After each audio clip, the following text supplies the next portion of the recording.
नमस्कार, आदाब. न्यू विदर्भ स्वदेशी न्यूजमध्ये आपले सर्वांचे स्वागत. प्रतिनिधी आसिफ खान यांची रिपोर्ट. आज दिनांक 24 ऑगस्ट 2026 रोजी मलकापूर भाजपात आरोप प्रत्यारोपांचा स्फोट. संचेती तायडे अमोर समोर.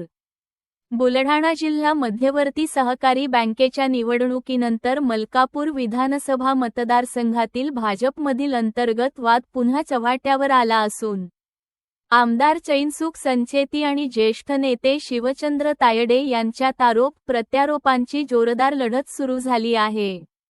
आमदार संचेती यांनी तायडे यांनी पक्षाच्या विचारांच्या विरोधात जाऊन शेतकरी परिवर्तन पॅनल च्या माध्यमातून निवडणूक लढवल्याचा आरोप करत पक्षश्रेष्ठींकडे तक्रार करण्याचा इशारा दिला.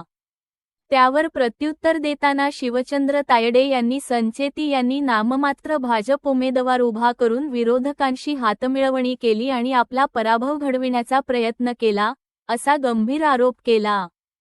तायडे यांनी आपल्याला भाजपमधून बाहेर काढण्यासाठीही प्रयत्न सुरू असल्याचा दावा केला. या घडामोडींमुळे मलकापूर भाजपातील गटबाजी पुन्हा ऐरणीवर आली असून हा वाद आणखी विकोपाला जाणार का, याकडे राजकीय वर्तुळाचे लक्ष लागले आहे.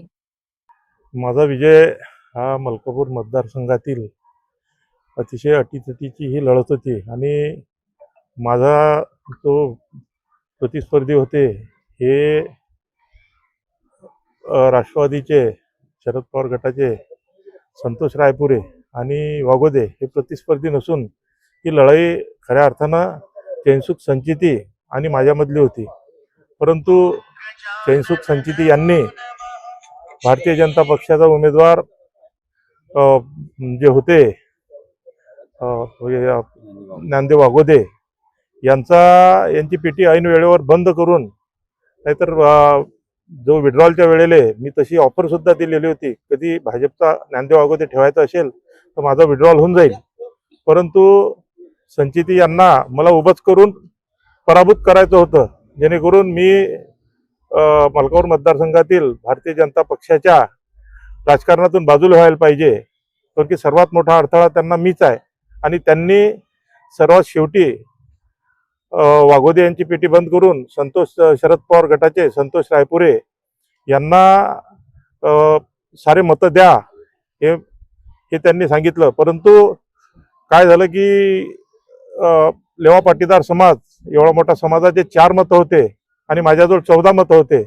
असे त्या समाजाने त्याचा जो अपमान आहे तो अपमान सहन न झाल्यामुळे त्यांनी 4 मतं माझ्या पारड्यात टाकून मला 18 मतांनी 18-12 या फरकानं मला निवडून दिलं. खऱ्या अर्थानं मी त्या समाजाचा ऋणी आहे. मी काही करून दुसऱ्या पक्षात गेलो पाहिजे हे त्यांची मनमोहन इच्छा आहे. जर मी दुसऱ्या पक्षात गेलो तर ते पुऱ्या मलकापूर मतदारसंघात पेढे वाटतील एवढी मला खात्री आहे.